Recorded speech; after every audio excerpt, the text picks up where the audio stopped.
Hello friends, आप सभी का आपके अपने यूट्यूब चैनल डिस्कवर राजस्थान में स्वागत है। तो आज हम आपके लिए लेके आए हैं प्रैक्टिस सेट नंबर 10। और इसमें जो आपके इन्वायरमेंट से रिलेटेड जो भी क्वेश्चन है और इकोसिस्टम से रिलेटेड जो भी क्वेश्चन है वो हम लेके आए हैं। तो 20 क्वेश्चन है, आज हम इन क्वेश्चन को करते हैं। ये आपके प्रीवियस ईयर में पूछे गए क्वेश्चन है। तो चलते हैं हमारे क्वेश्चन की ओर।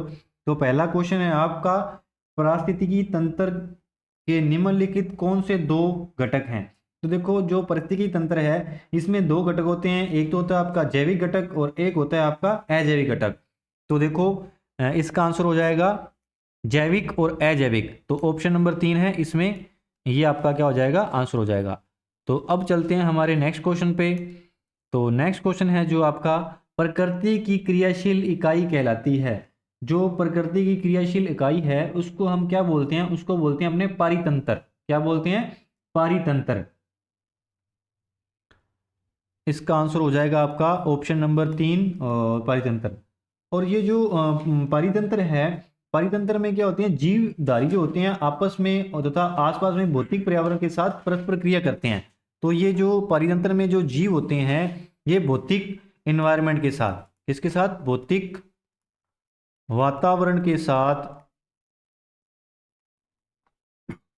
क्या करते हैं, पारस्परिक मतलब क्रिया करते हैं। ठीक है। तो हमारा क्वेश्चन था प्रकृति की क्रियाशील इकाई, प्रकृति की जो क्रियाशील इकाई है उसको अपने क्या बोलते हैं, पारितंत्र। अब चलते हैं हमारे नेक्स्ट क्वेश्चन पे। तो नेक्स्ट क्वेश्चन है, विश्व में सबसे बड़ा पारिस्थितिकी तंत्र कौन सा है। तो जो विश्व में सबसे बड़ा जो पारिस्थितिकी तंत्र है वो है आपका सागर पारिस्थितिकी तंत्र। तो सागर जो पारिस्थितिकी तंत्र है वो क्या है, सबसे बड़ा पारिस्थितिकी तंत्र है। अब देखो, यहाँ पे आपका जैविक और अजैविक के बारे में बात आई थी, तो मैं थोड़ा सा बताता हूँ कि जैविक घटक क्या होते हैं। जैविक घटक ऐसे होते हैं जिसमें अपने जीवधारियों को रखते हैं, जैसे जीव और पादपों का समुदाय हो गया, जीवों का और पादपों का समुदाय हो गया, उनको अपने क्या बोलते हैं, जैविक घटक। जीवों व पादपों का, जीवों व पादपों का जो समुदाय होगा उसको अपने क्या बोलेंगे, जैविक घटक। अब देखो, जो जैविक घटक हैं इनको भी क्या है, 3 भागों में बांटा हुआ है। इसको क्या किया, आगे 3 भागों में बांटा गया है। वो 3 भाग कौन कौन से हैं, एक तो आपके होंगे उत्पादक, और दूसरे नंबर पे आपके होंगे उपभोक्ता,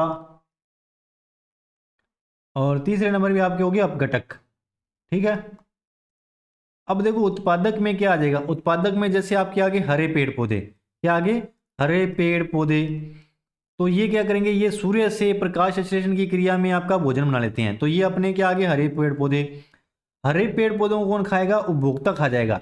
और उपभोक्ता भी आपका कितने प्रकार के होते हैं, 3 प्रकार के होते हैं, प्राथमिक उपभोक्ता, सेकेंडरी, और उसके अलावा आपका आ गया टर्टरी, यानी कि प्राथमिक उपभोक्ता, द्वितीयक उपभोक्ता और तृतीयक उपभोक्ता। और देखो, प्राथमिक उपभोक्ता में कौन आ गए, जैसे हरे पेड़ पौधों को कौन खा जाएगा, ग्रास ऊपर, यानी कि टिड्डा खा जाएगा इसको। तो टिड्डा आपका किस में हो गया, ये प्राथमिक उपभोक्ता के अंदर आ गया। अब टिड्डे को कौन खा जाएगा, टिड्डे को मान लो कि चूहा खा जाता है, तो चूहा आपका किस में होगा, सेकेंडरी में हो जाएगा। और चूहे को कौन खा जाएगा, जैसे बाज खा जाएगा, तो ये आपका क्या होगा, तृतीयक उपभोक्ता हो गया। ठीक है। अब जैसे मान लो कि ये मतलब उपभोक्ता की यदि डेथ होगी तो ये मर गए, तो मरने के बाद इसका क्या हो जाएगा, अपघटन हो जाएगा। तो ये जैविक हैं, जैविक घटक होते हैं, वो 3 प्रकार के होते हैं। उसके अंदर अलग अलग 3 भागों में बांटा गया है, उत्पादक, उपभोक्ता और अपघटन।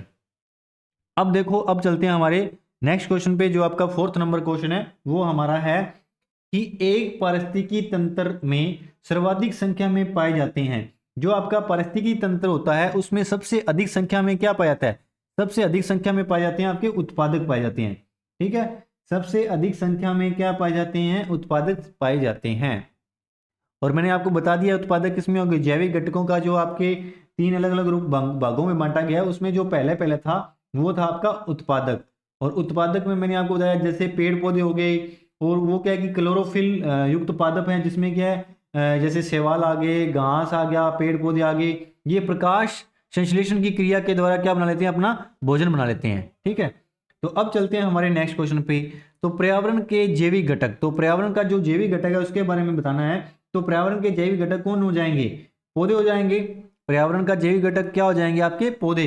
और पौधे किस में आ जाते हैं, जैविक घटक के अंदर आ जाते हैं। मैंने आपको बताया है कि जैविक घटक कौन से होते हैं, जिसमें जीव व पादप का समुदाय होता है। तो जैविक घटक कौन से होते हैं, जिसमें जीव आते हैं और पादप, जीव और पादप का समुदाय क्या कहलाता है, आपका जैविक घटक में आ जाता है।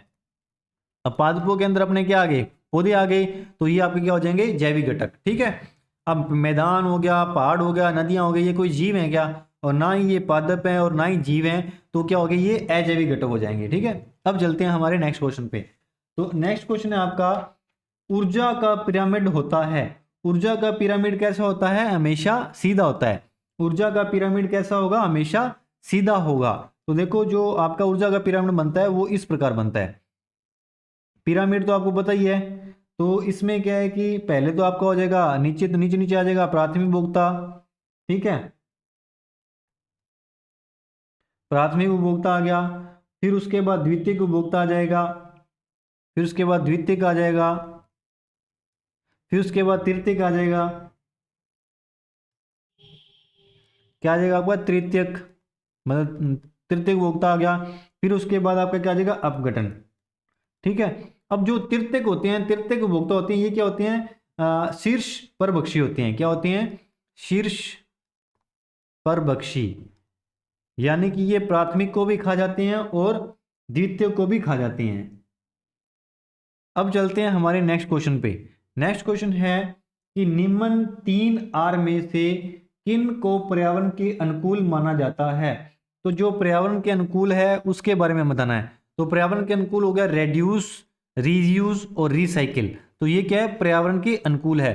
तो रिड्यूस यानी कि उसमें कमी कर देना, या तो उसकी कमी कर देना, या उसको क्या कहते हैं, दोबारा यूज करना, और दोबारा यूज करने के बाद रिसाइकिल करना। मतलब कि जैसे उसको, जैसे मान लो कि पॉलीथीन होगी, पॉलीथीन को अपनों ने क्या कर दिया, रिड्यूस कर दिया मतलब। ठीक है, और फिर उसके बाद इसी को अपने क्या बोलते हैं, इसी को अपने 3R यानी कि 3R, इंग्लिश में क्या बोलेंगे, 3R। ठीक है, 3R में से किन को पर्यावरण के अनुकूल माना जाता है। तो R से क्या हो गया, पहले R से हो गया रेड्यूस, दूसरे से क्या हो गया रीयूज, और तीसरे से क्या हो गया रिसाइकिल। तो देखो पर्यावरण के लिए जो हानिकारक चीजों का इस्तेमाल है उसको कम करना, यानी कि रिड्यूस का मतलब क्या हो गया, जो पर्यावरण के लिए हानिकारक चीजें हैं, हानिकारक चीजों का जो यूज है उसका क्या करना, यूज कम करना। ठीक है, तो रिड्यूस हो गया, उसका यूज कम करना। उसके बाद रीयूज, रीयूज का मतलब क्या, चीजों को एक बार की बजाय कई बार इस्तेमाल करना। रीयूज का मतलब क्या हो गया, बार बार इस्तेमाल करना,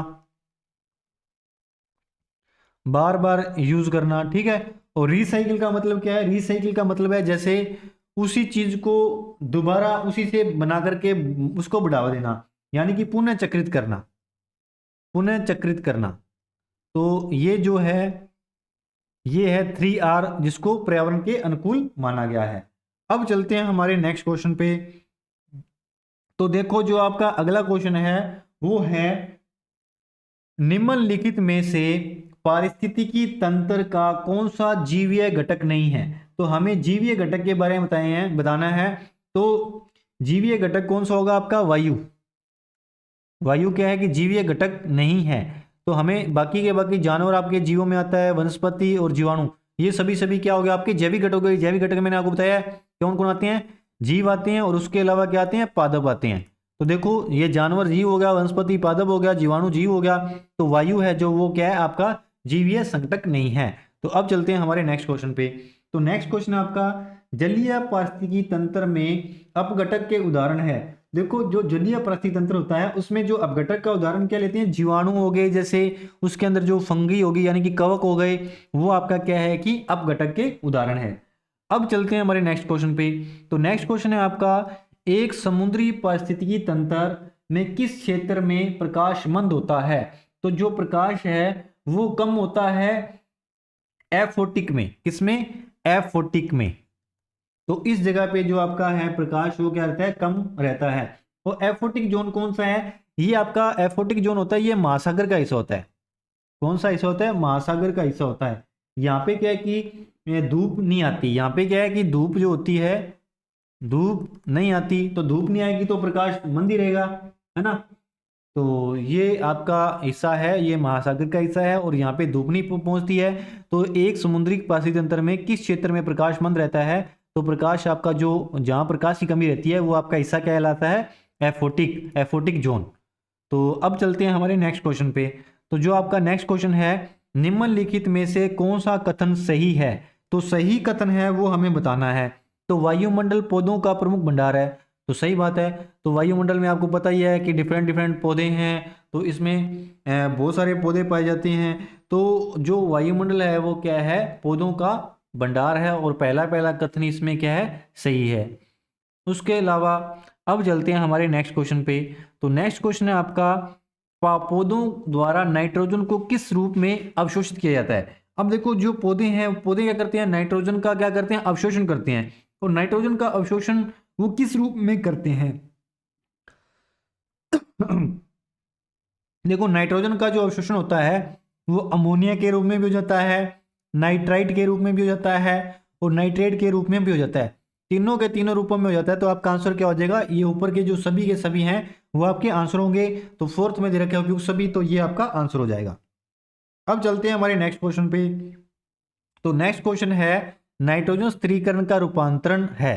तो जो नाइट्रोजन स्थिरीकरण का रूपांतरण क्या है, NH3, क्या है, N2H3। नाइट्रोजन स्थिरीकरण का रूपांतरण होगा N2 से NH3। तो नाइट्रोजन से क्या बन जाता है, अमोनिया बन जाता है। नाइट्रेट से क्या बनता है आपका, अमोनिया। ये हो गया आपका नाइट्रेट, इससे क्या बन गया आपका, अमोनिया। और यही नाइट्रोजन स्थिरीकरण का रूपांतरण है। अब चलते हैं हमारे नेक्स्ट क्वेश्चन पे। जो नेक्स्ट क्वेश्चन है, नाइट्रोजन स्थिरीकरण में शामिल महत्वपूर्ण एंजाइम है। तो नाइट्रोजन स्थिरीकरण में जो आपका एक एंजाइम रहता है वो है आपका नाइट्रोजेनेज और हाइड्रोजनेज। ये दोनों के दोनों जो आपके एंजाइम है नाइट्रोजन स्थिरीकरण में शामिल रहते हैं, नाइट्रोजनेज और हाइड्रोजनेज। अब देखो सहजीवी नाइट्रोजन स्थिरीकरण करने वाले साइनोबैक्टीरिया उपस्थित नहीं होते। तो जो सहजीवी है वो किस में उपस्थित नहीं होते, तो जो आपके सहजीवी हैं वो उपस्थित नहीं होते गनेटम में। किसमें, गनेटम में। सहजीवी नाइट्रोजन स्थिरीकरण करने वाले साइनोबैक्टीरिया किस में उपस्थित नहीं रहते हैं, ये गनेटम के अंदर जो साइनोबैक्टीरिया हैं वो नहीं पाए जाते। उसके अलावा अजोला हो गया, एंथोसेरोज हो गया और साइकस हो गया, इन कभी के अंदर जो साइनोबैक्टीरिया है वो उपस्थित होते हैं, और गनेटम के अंदर जो आपका साइनोबैक्टीरिया है वो नहीं पाया जाता। और ये जो आपका क्वेश्चन है प्रीवियस ईयर में पूछा हुआ क्वेश्चन है। अब देखो आपका नेक्स्ट क्वेश्चन है, नाइट्रोजन के एक अणु को स्थिर करने के लिए एटीपी के कितने अणुओं की आवश्यकता होती है। एटीपी की फुल फॉर्म होती है एडिनोसिन ट्राइफॉस्फेट। क्या होती है, एडिनोसिन ट्राइफॉस्फेट। तो हमें बताना है कि नाइट्रोजन के एक अणु को स्थिर करने के लिए एटीपी के कितने अणुओं की आवश्यकता होती है। तो एटीपी के 16 अणुओं की आवश्यकता रहती है। तो अब चलते हैं हमारे नेक्स्ट क्वेश्चन पे। तो नेक्स्ट क्वेश्चन है, अमोनीकरण का निर्माण होता है।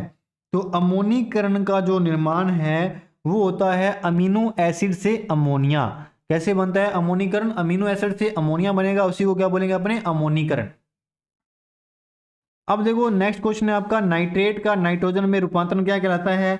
जब नाइट्रेट है वो किस में बदलेगी, नाइट्रोजन के अंदर बदल जाएगी, तो उसको अपने क्या बोलेंगे, विनाइट्रीकरण। क्या बोलेंगे, विनाइट्रीकरण। विनाइट्रीकरण या फिर आपका हो गया अनाइट्रीकरण, आपकी एक ही बात है। तो नाइट्रेट का नाइट्रोजन में रूपांतरण क्या कहलाता है, अनाइट्रीकरण या विनाइट्रीकरण। तो अब चलते हैं हमारे नेक्स्ट क्वेश्चन पे। नेक्स्ट क्वेश्चन है, नाइट्राइट का नाइट्रेट में रूपांतरण। नाइट्राइट का नाइट्रेट के अंदर रूपांतरण कहलाता है नाइट्रोबैक्टर। क्या कहलाता है आपका, नाइट्रोबैक्टर। अब जो आपका नेक्स्ट क्वेश्चन है अमोनिया का नाइट्राइट और फिर नाइट्रेट में रूपांतरण क्या कहलाता है। अमोनिया पहले तो आपका नाइट्रेट में बदलता है, और नाइट्रेट में बदलने के बाद ये किस में बदलता है, ये फिर नाइट्रेट में बदलता है। तो इसको क्या बोलते हैं, इसको अपने बोलते हैं नाइट्रीकरण। इसको अपने क्या बोलते हैं, नाइट्रीकरण। अब देखो जो नाइट्रोजन चक्र है उसको अपने थोड़ा सा देख लेते हैं। जो नाइट्रोजन चक्र है इसमें क्या होते हैं, पादप, जंतु, वायु, मृदा के बीच में चलता है जो नाइट्रोजन चक्र है। नाइट्रोजन चक्कर। अब नाइट्रोजन चक्कर में कौन कौन से घटक रहते हैं? एक तो जैसे मान रह गया आपका पादप जंतु हो गए, पादप जंतु। इसके अलावा इसमें आपके जीवाणु हो गए, वायु हो गई और मृदा। इसके बीच में जो आपका चक्कर रहता है वो नाइट्रोजन चक्कर चलता है, मृदा यानी कि मिट्टी। ठीक है, अब देखो जो नाइट्रोजन चक्र है, जैसे नाइट्रेट को नाइट्रोजन में जो परिवर्तित करने की प्रक्रिया क्या कहलाती है? नाइट्रेट को नाइट्रोजन में परिवर्तन प्रक्रिया विनाइट्रीकरण कहलाती है, जो अपनों ने पिछले क्वेश्चन में कर लिया है। ये देखो यहाँ पे आया ना, नाइट्रेट को नाइट्रोजन में रूपांतरण करने की क्रिया कहलाती है विनाइट्रीकरण। और देखो जो नाइट्रोजन गैस रहती है उसका चेंज किस में होता है? देखो यहाँ अपने लास्ट क्वेश्चन में किया था, अमोनिया का नाइट्रेट, फिर नाइट्राइट में, फिर किस में? नाइट्रेट में जो रूपांतरण होगा उसी को अपने क्या बोलेंगे? नाइट्रीकरण। तो ये थे आपके जो 20 क्वेश्चन। इन सभी क्वेश्चन को जो हमने लिया है, ये सभी के सभी क्वेश्चन आपके प्रीवियस ईयर एग्जाम में पूछे गए हैं, और आशा करता हूँ कि आप सभी को अच्छे से समझ में आए होंगे। और इसमें एक आपका था फूड वेब यानी कि खाद्य जाल। फूड वेब में क्या होता है यानी कि खाद्य जाल में क्या होता है वो मैं आपको बताता हूँ। देखो खाद्य जाल में क्या होता है, जैसे पहले तो अपने हो गए उत्पादक, ठीक है, उसके बाद क्या होगा? उपभोक्ता, और उसके बाद क्या होगा? उसका अपघटन। ठीक है, अब देखो उपभोक्ता में क्या होते हैं? उपभोक्ता आपके 3 अलग अलग होते हैं, प्राथमिक उपभोक्ता, ठीक है, सेकेंडरी यानी कि द्वितीय उपभोक्ता, और टर्टरी उपभोक्ता। तो ये देखो जैसे मान लो कि पौधे हो गए, है ना, पौधों को कौन खा जाएगा? पौधों को ग्रास ऊपर खा जाएगा यानी कि टिड्डा खा जाएगा, है ना। टिड्डे को कौन खा जाएगा? चूहा खा जाएगा। और चूहे को कौन खा जाएगा? बिल्ली खा जाएगी। तो इस प्रकार देखो एक दूसरे को ये क्या खाते हैं, तो इससे एक जाल बन जाता है। तो जाल बन जाता है, उसी को अपने क्या बोलते हैं? खाद्य जाल। तो आपको आशा करता हूँ कि खाद्य जाल भी आपको समझ में आ गया होगा। तो मैं यही बताना चाहता हूँ, इसमें जो उपभोक्ता हैं एक दूसरे पे निर्भर रखते हैं। देखो प्राथमिक जो द्वितीयक पर निर्भर रहेंगे, द्वितीयक तृतीयक पे। जो तृतीयक हैं वो दोनों को खा सकते हैं। देखो जो तृतीयक होते हैं वो मांसाहारी और शाकाहारी दोनों होते हैं, इसलिए उनको क्या बोला जाता है? शीर्ष उपभोक्ता बोला जाता है। तो ये 20 क्वेश्चन थे, और जो प्रीवियस ईयर एग्जाम में आए हुए हैं। आशा करता हूँ कि आप सभी को अच्छे से समझ में आए होंगे। और इसके अलावा जो नाइट्रीकरण है, विनाइट्रीकरण है, इसके लिए हमने सेपरेट वीडियो बना रखी है। जिसको अच्छे से पूरा समझना है तो वो प्लेलिस्ट में जाकर के पूरा वीडियो देख सकता है, उसमें हमने एक एक चीज़ आपको बता रखी है। तो इन्हीं सभी बातों के साथ मैं वीडियो का अंत करूँगा। आप सभी का हमारे साथ जुड़े रहने के लिए बहुत बहुत धन्यवाद। Thank you very much.